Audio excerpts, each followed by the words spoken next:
하나님의 말씀은 에베소서입니다. 에베소서 1장 1절에서 14절까지.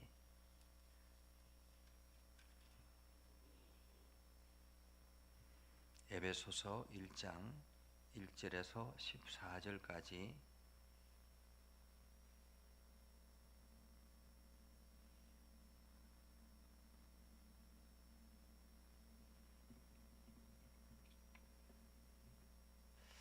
함께 읽겠습니다.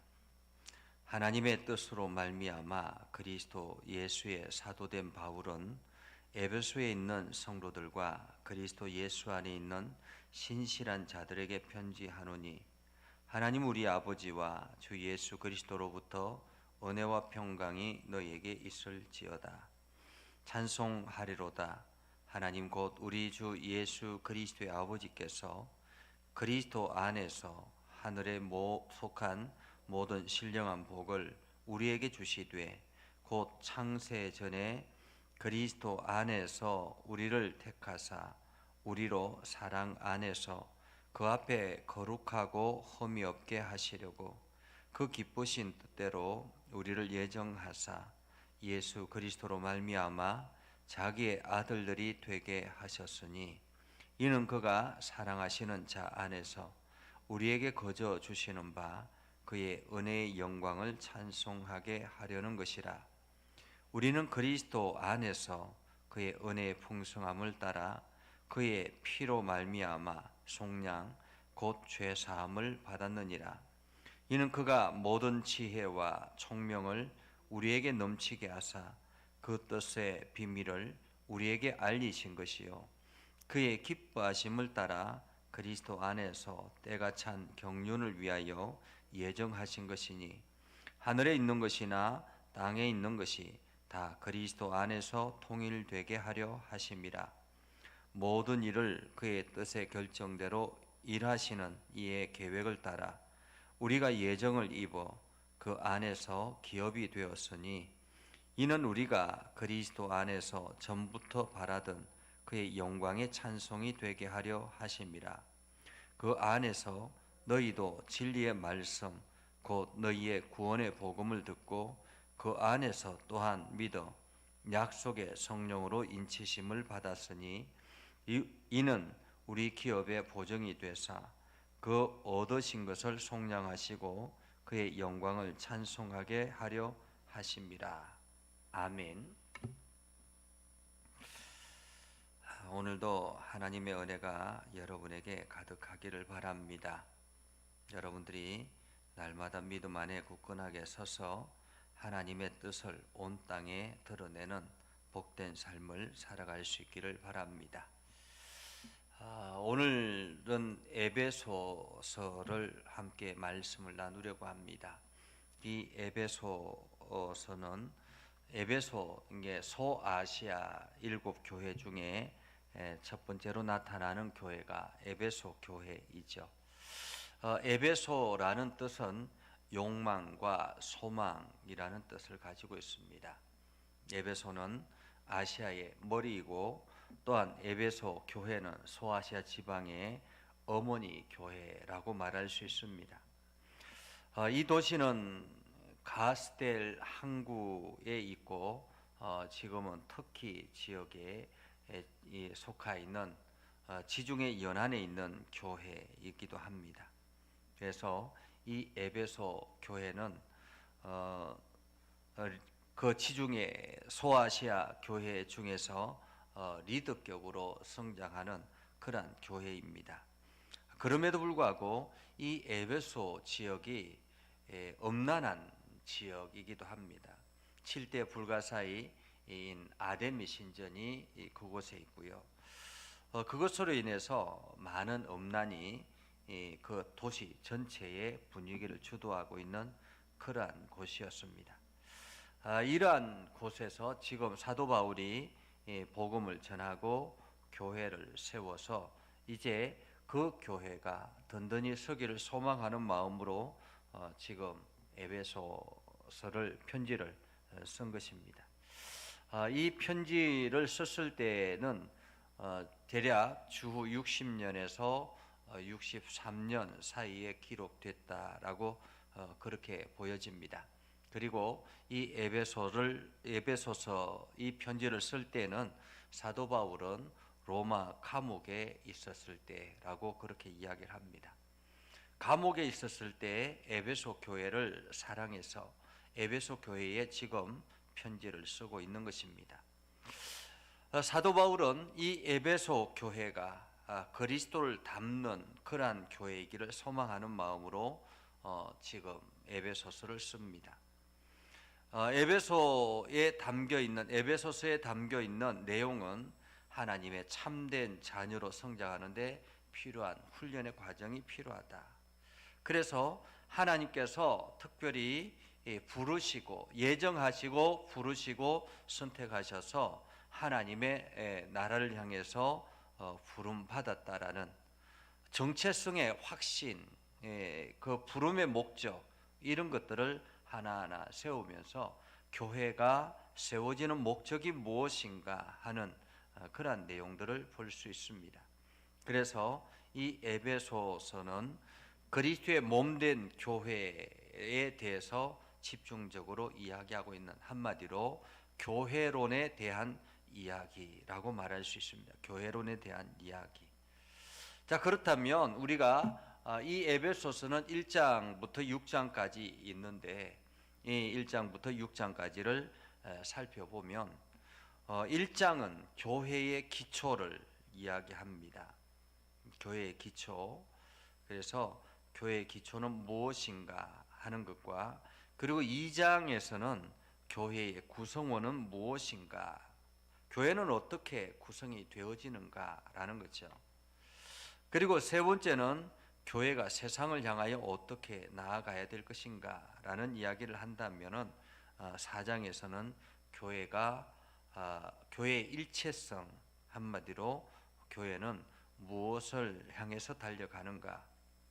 그리고 5장에서는 교회의 거룩성, 성결성 이러한 것들을 이야기를 하고 6장에서는 교회가 어떻게 세상을 향하여 무장해야 되는가 하는 것을 말하고 있습니다. 자, 그러면 1장에서 교회의 기초에 대한 이야기를 한다면 먼저 1절에서 14절까지는 성삼위일체 하나님의 구원의 사역이 어떻게 시작이 되는가라는 것입니다.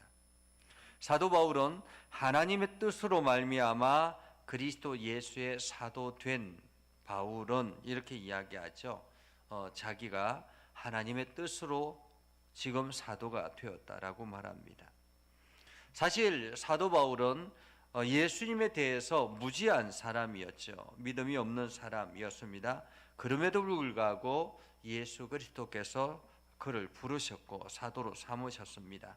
그리고 복음을 전하는 전파자로 보냄받았다라는 것입니다. 그래서 사도 바울은 하나님께서 우리에게 주신 구원 때문에 그를 찬송하면서 그 구원의 구원의 길로 나아가야 된다라고 이야기를 합니다. 그래서 이것을 세 단계로 본다면 첫 번째는 하나님의 선택, 두 번째는 예수 그리스도의 구속, 그리고 세 번째는 성령의 인치심, 이렇게 볼 수 있다라는 것입니다.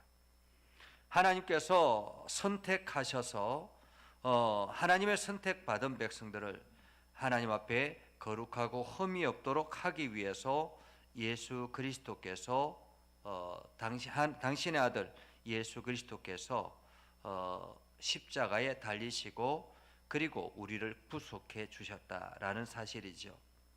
그리고 이 구속하시고 난 다음에 우리를 변화된 삶으로 살아갈 수 있도록 만드신 분이 바로 성령님이시라는 것입니다. 그래서 우리는 하나님의 경륜, 이것은 하나님의 경륜이라는 말은 하나님의 임의적인 사역의 선택이라고 말할 수 있습니다. 그래서 하나님의 주권이라고 말할 수 있는 것이죠. 하나님의 경륜에 따라서 우리를 예정하셨고 그 예정된 우리가 때가 되어서 하나님의 부름을 받고 예수 그리스도를 통해서 구속함을 입게 되었고, 그리고 우리는 성령의 인치심으로 온전히 하나님 나라의 기업의 보정이 되게 하셨다라는 것입니다. 그래서 오늘 성경을 통해서 우리는 하나님 우리 아버지와 예수 그리스도로부터 오는 은혜와 평안을 우리는 사모하며 살아야 된다라는 것이고요. 그리고 우리는 창세전에 우리를 그리스도 안에서 선택하신 하나님의 크신 은혜를 우리는 찬송해야 한다라는 것입니다.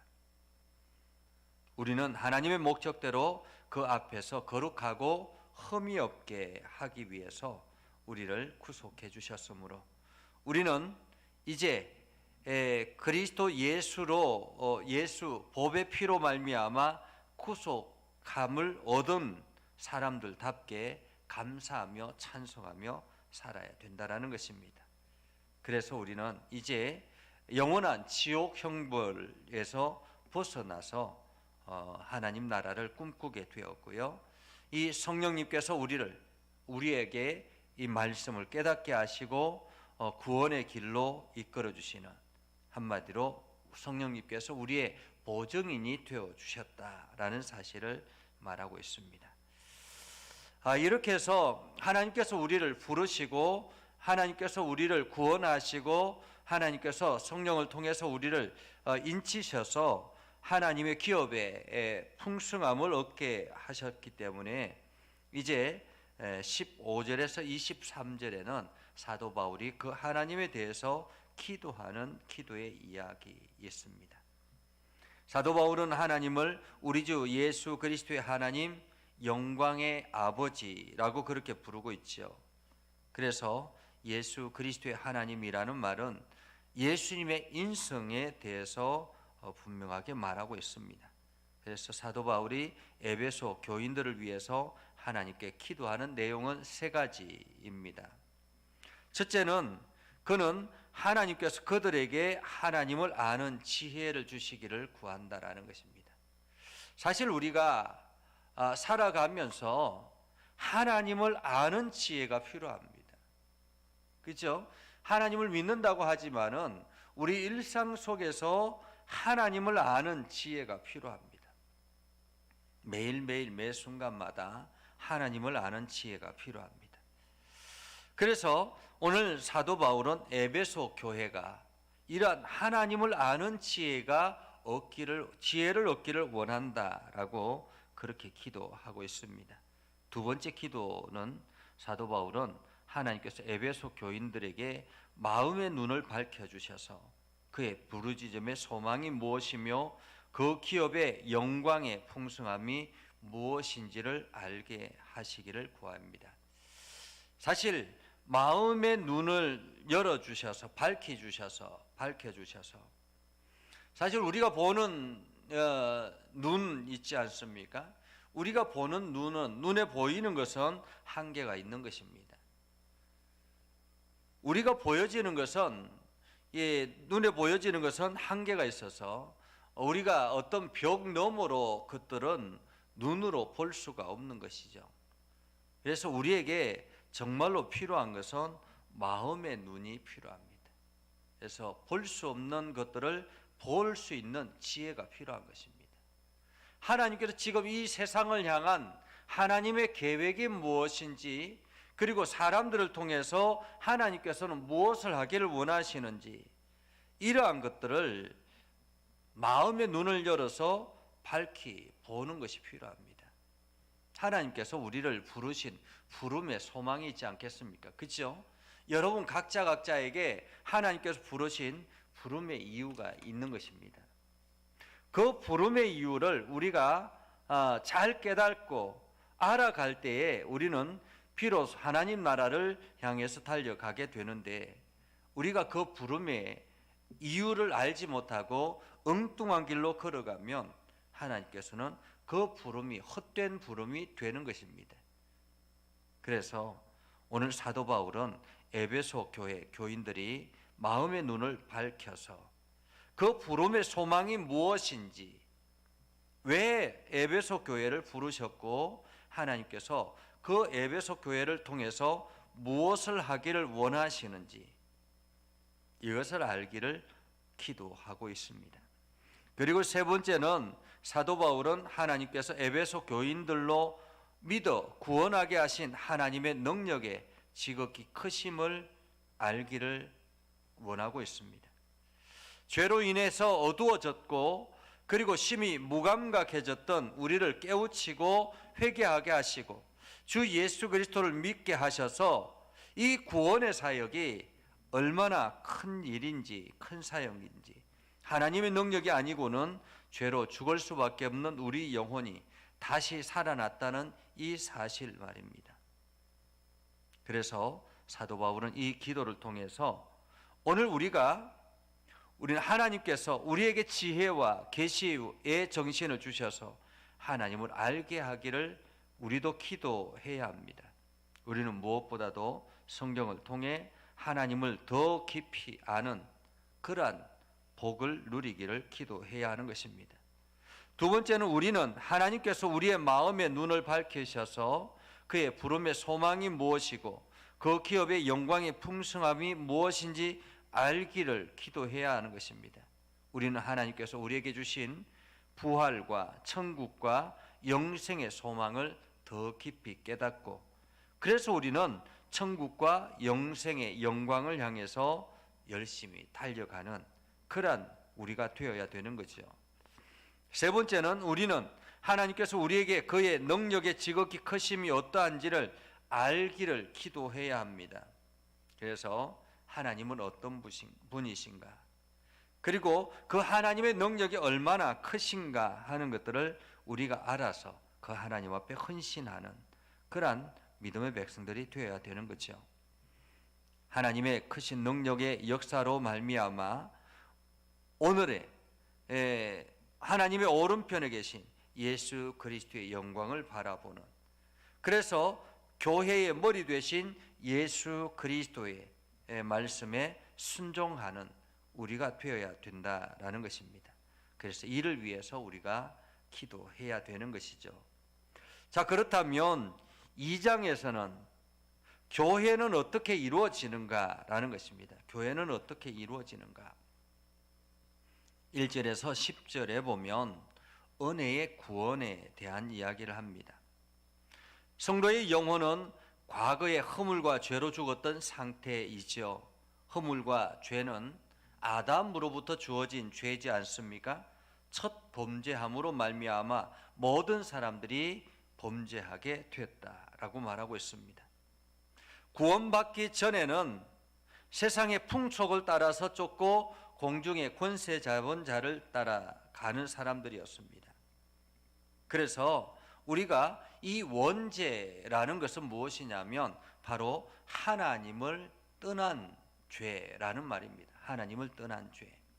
우리는 죄라고 이야기하면 그냥 싸우고 욕하고 죽이고 사기치고 이런 죄를 이야기를 하는데 가장 하나님의 관점에서 우리의 죄가 무엇이냐면 우리는 하나님을 찬양하고 하나님께 영광을 돌리도록 창조된 사람들입니다.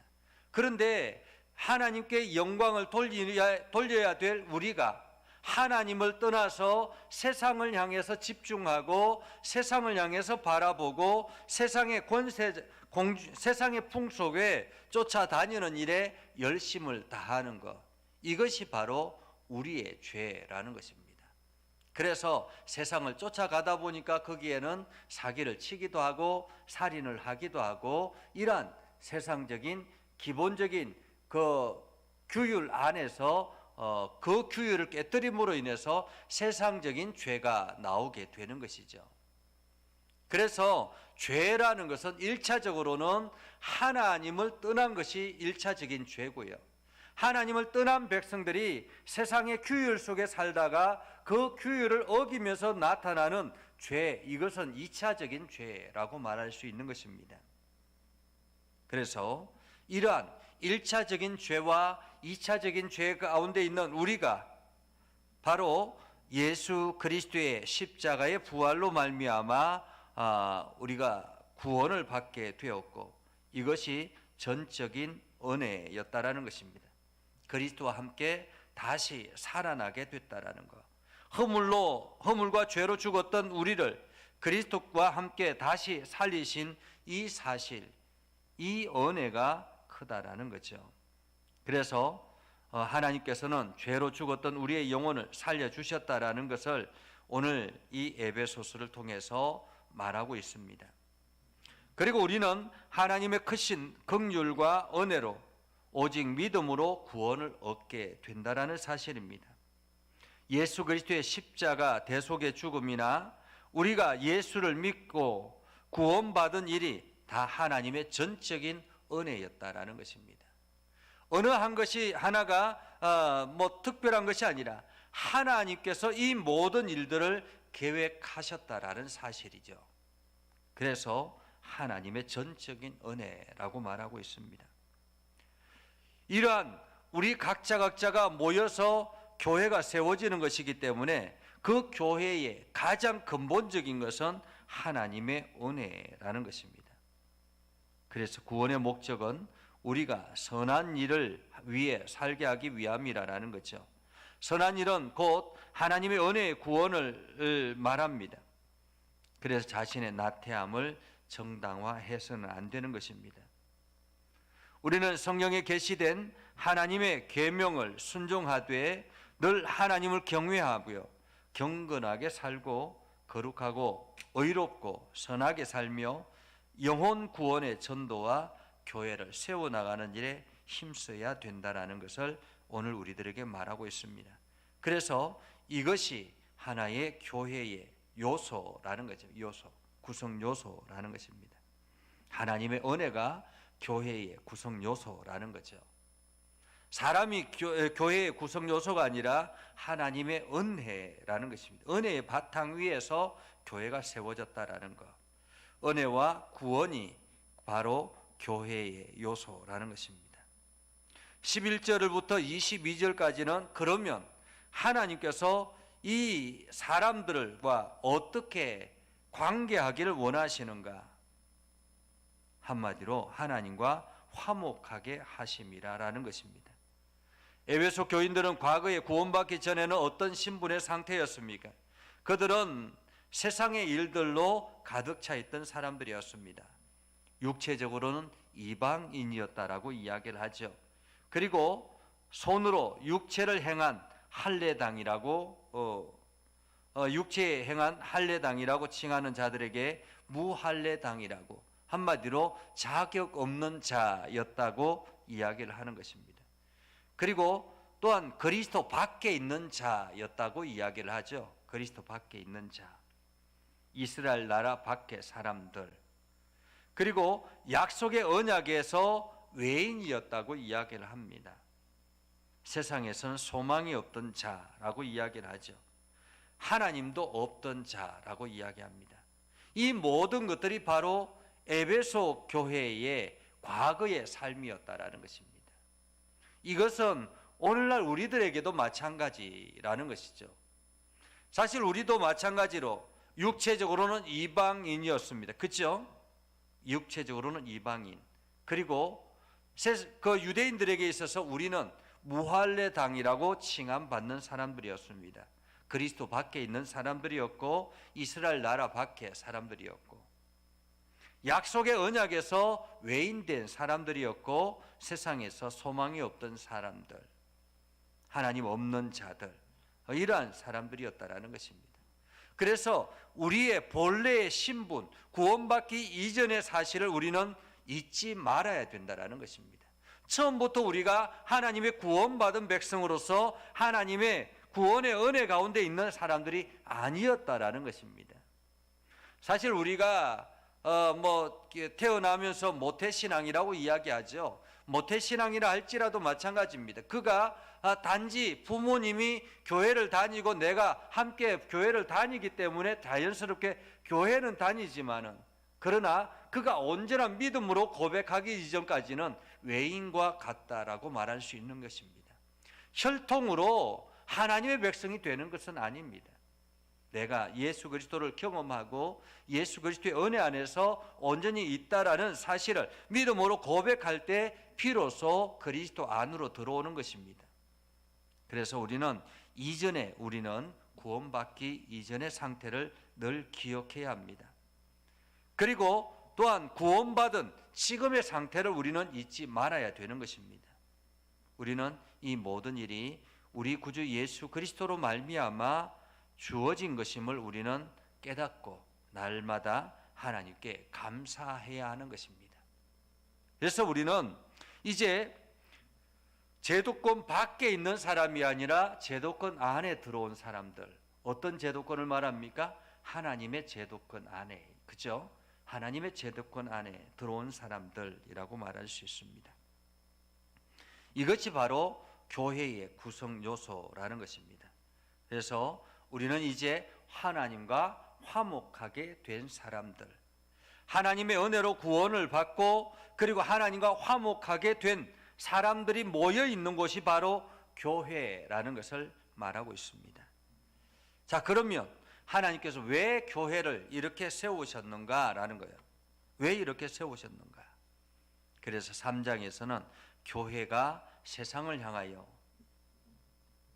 1절에서 13절에 보면 하나님의 은혜의 계획이 있다라고 말합니다. 은혜의 계획이 있다. 그래서 우리는 그리스도 안에서 이방인들에게도 값없이 주신 하나님의 풍성한 은혜를 바라보게 됐다라는 것입니다.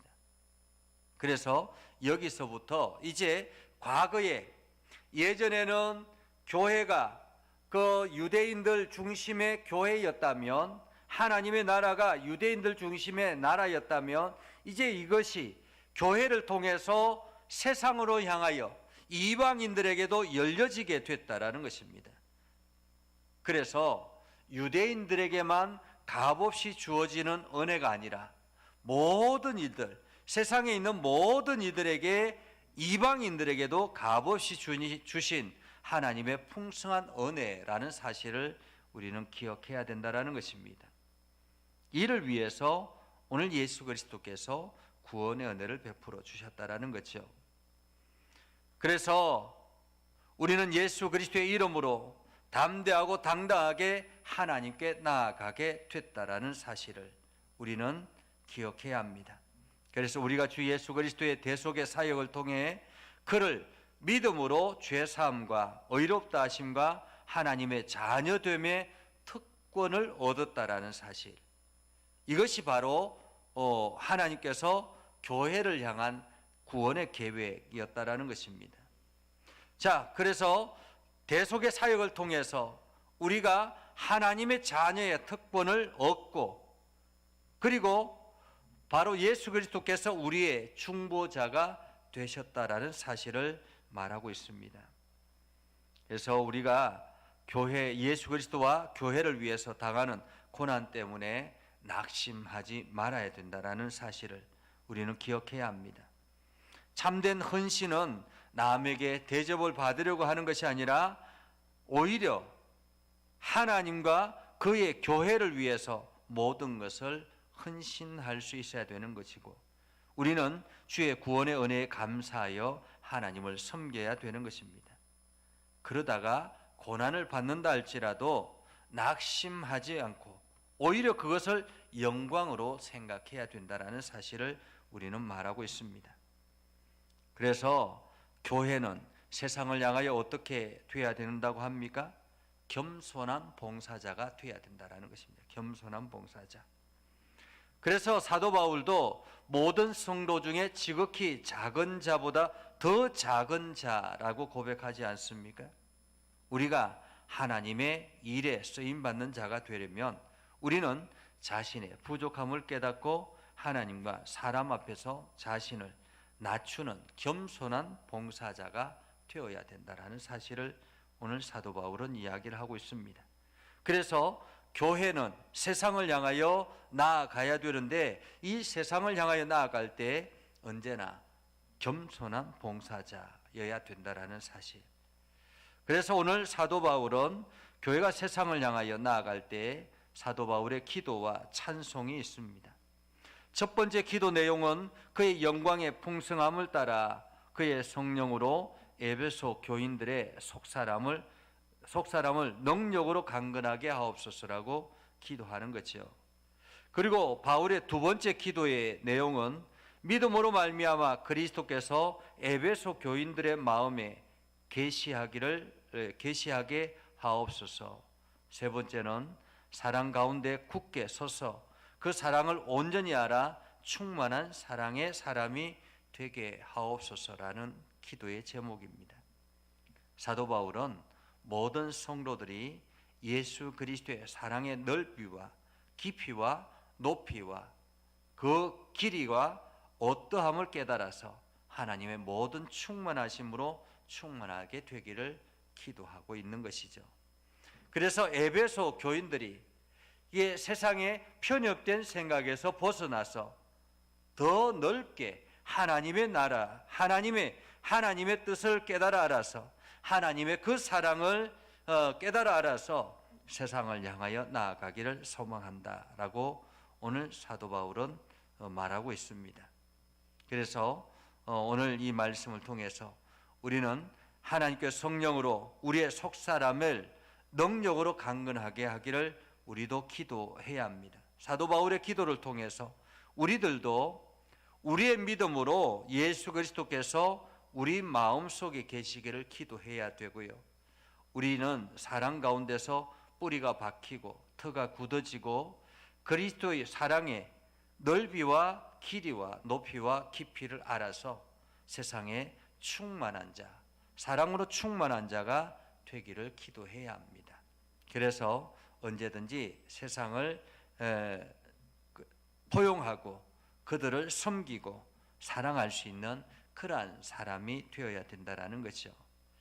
자, 그렇게 해서 그러면 교회는 어떻게 하나가 되는가라는 것입니다. 교회가 어떻게 하나가 되는가? 4장에서는 그 교회의 일치성에 대해서 이야기를 합니다. 자, 이처럼 하나님의 사랑을 깨달아 알기를 원한다라고 사도 바울이 기도하면서 교회가 어떠해야 되는가라는 것입니다. 교회가 어떻게 해야 되는가? 4장 1절에서 6절까지는 겸손과 사랑과 연합해야 된다라는 거예요. 우리는 하나님의 부르심에 합당하게 행하여서 범사에 또한 항상 겸손하고 온유해야 한다라는 것입니다. 이것은 바로 예수 그리스도의 마음이고 예수 그리스도의 성품이라는 것입니다. 그래서 그리스도의 겸손한 마음을 우리 안에 품어야 된다는 것이죠. 이것이 교회를 성도에게 매우 중요한 덕이며 교회의 일치와 그리고 연합을 위해서 귀하게 사용되어지는 것입니다. 두 번째는 오래 참음으로 사랑 가운데 서로 용납해야 된다라고 말하고 있습니다. 사도 바울은 사랑은 오래 참는 것이라고 이야기를 하죠. 그것처럼 교회의 덕목 중에 하나가 오래 참음이라는 인내라는 것입니다. 그래서 끊임없이 인내하며 사랑을 가져야 된다. 세 번째는 우리는 화평에 매는 줄로 성령 안에서 하나됨을 힘써 지켜야 되는 것입니다. 예수 그리스도의 몸된 교회는 하나라는 것입니다. 하나.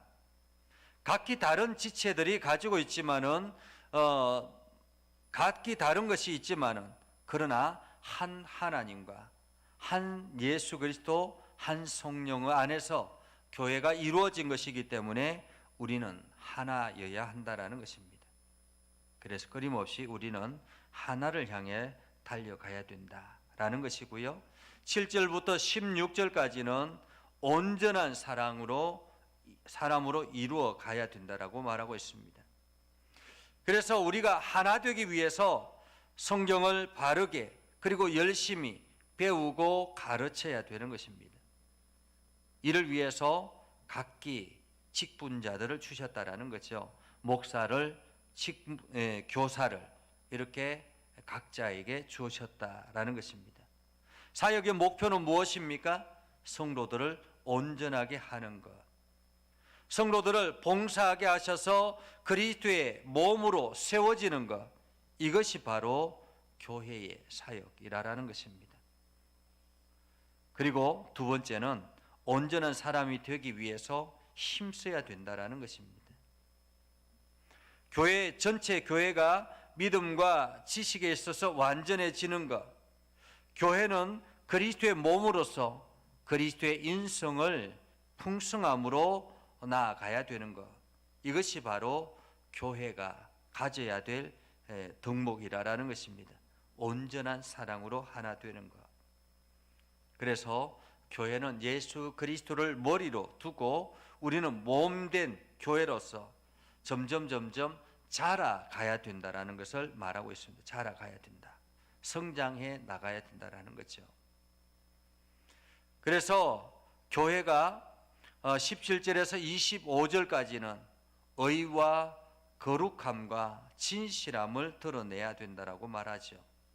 우리는 이방인들과 같은 행위를 버려야 한다라고 말합니다.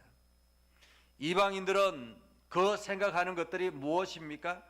허무하고 또한 깨달음이 없고 무지하여서 마음이 굳어진 상태라고 이야기를 합니다.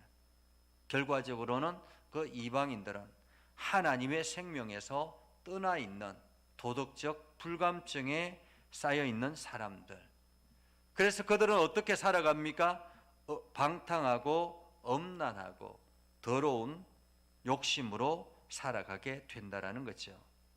그래서 오늘도 우리는 이러한 것에서 단호하게 벗어나야 된다라는 것.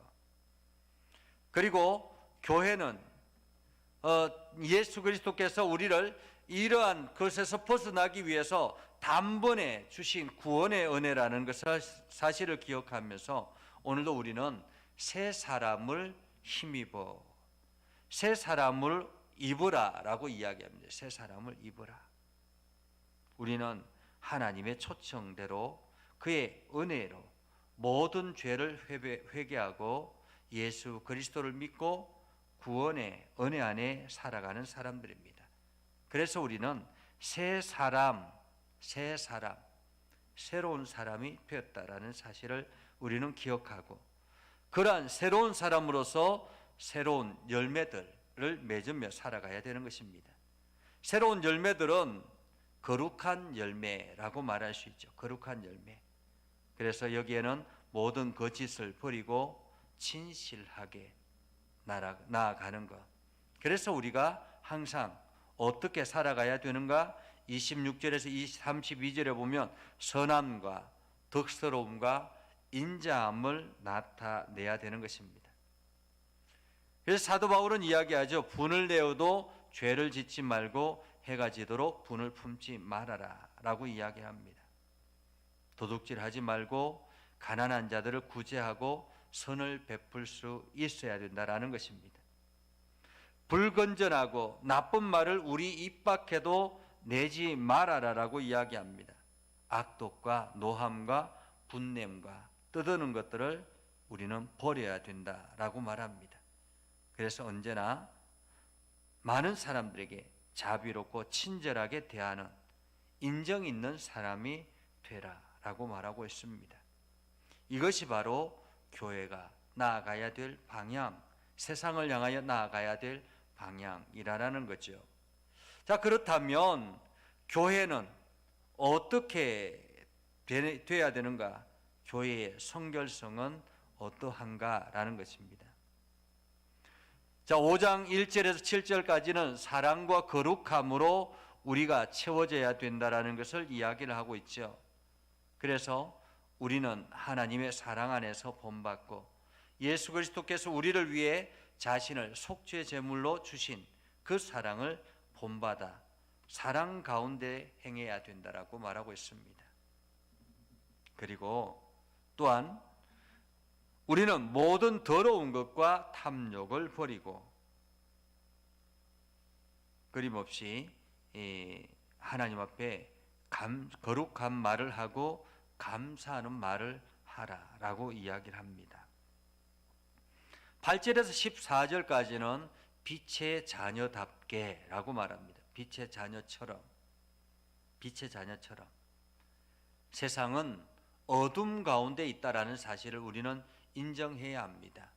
그죠? 우리가 살아가는 세상은 환하게 전깃불을 켜고 세상이 밝게 보인다 할지라도 이 세상은 영적으로는 어둠 가운데 있는 세상이라는 사실입니다.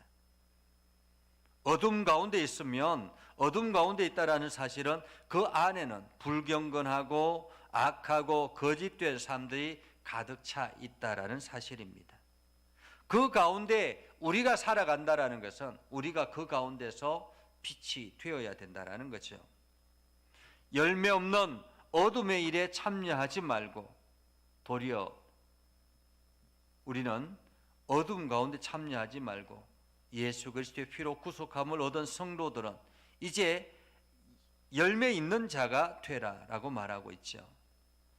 잠자는 자들이 되지 말고 깨어있는 자들이 되라라고 말하고 있습니다.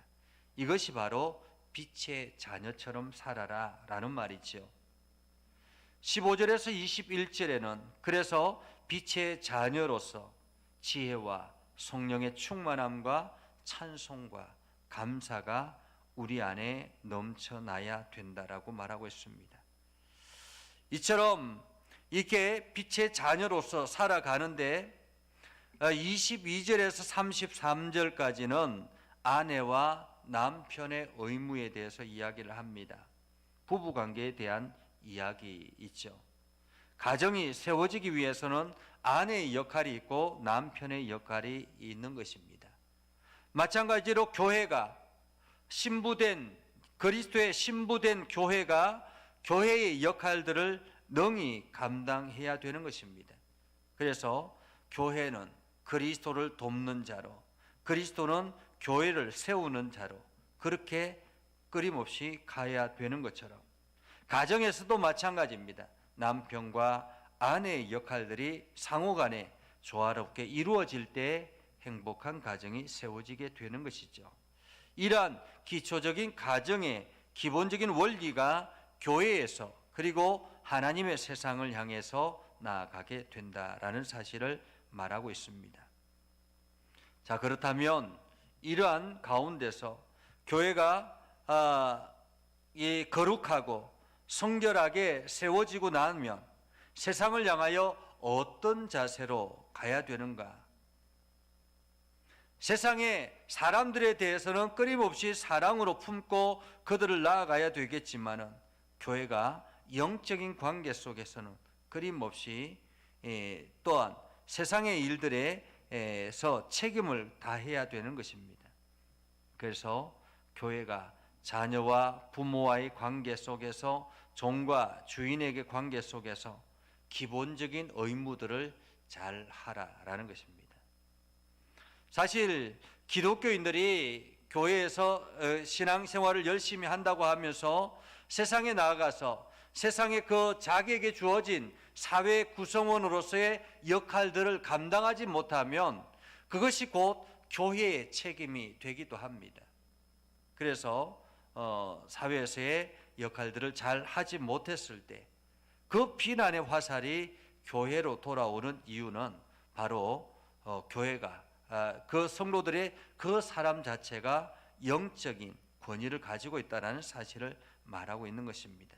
그래서 부모는 자녀들에게 주의 교양과 훈계로 양육해야 되는 것처럼, 그래서 자녀들은 또한 부모를 정성스럽게 섬겨 나가야 되는 것처럼, 종은 주인에게, 주인은 종에게 끊임없이 상호간의 관계 속에서 잘 이루어져야 된다라는 사실, 이렇게 세상의 관계 속에서도 자기의 위치를 잘 감당하며 나아가야 되는 것처럼 영적인 관계 속에서도 우리는 끊임없이 전신갑주를 입으라라는 말입니다.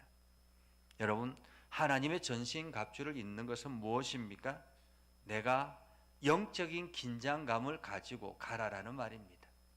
어떤 상황에서든지 끊임없이 악한 마귀는 끊임없이 우리를 넘어뜨리려고 하기 때문에 우리가 영적인 긴장감을 가지고 진리의 허리띠를 띠고 의의 훈배를 붙이고 이 모든 것은 내가 영적인 긴장감을 가지고 하나님의 거룩한 백성이라는 이 사실을 기억하면서 우리가 세상을 향하여 나아가야 된다라는 사실을 말하고 있는 것입니다. 그래서 오늘 이 에베소서는 교회는 어떻게 해야 되는가? 교회는 무엇이고 교회가 세상 속에서 어떻게 살아가야 되고 가정생활은 어떻게 해야 되고 그렇게 해서 세상에 어떻게 등장해야 되는가 하는 것을 말하고 있습니다. 그래서 우리는 하나님의 예정된 택함 받은 백성이라는 사실을 기억하고 그래서 하나님의 섭리에 따라서 경륜에 따라서 우리는 구원의 은혜를 입게 되었고 오늘날 교회의 구성원으로 성장하게 됐다라는 사실. 그래서 우리는 세상을 향하여 끊임없이 빛의 역할을 감당해야 된다는 사실을 여러분들이 기억하면서 오늘도 주의 사역들을 잘 감당하는 믿음의 백성들이 될 수 있기를 주님의 이름으로 축복합니다. 기도하겠습니다. 거룩하신 아버지 하나님, 은혜를 감사합니다. 오늘도 하나님의 말씀을 듣고 믿음에 굳건하게 서서 하나님의 뜻을 이루며 나아가는 복된 삶을 살게 하옵소서. 교회가 무엇을 해야 될 것인지, 교회의 정체성은 무엇이고 교회가 세상을 향하여 어떻게 나아가야 될 것인지를 다시 한 번 더 깨달아 알게 되었습니다. 우리가 아는 만큼 행하게 하시고 또한 이 행함을 통해서 이 지역에 빛으로 드러나게 하여 주옵소서. 그래서 나를 통해서 또한 이 주변이 온 나라가 하나님의 뜻으로 온전히 세워져 나가는 복된 나라가 될 수 있도록 하나님 우리를 사용하여 주옵소서.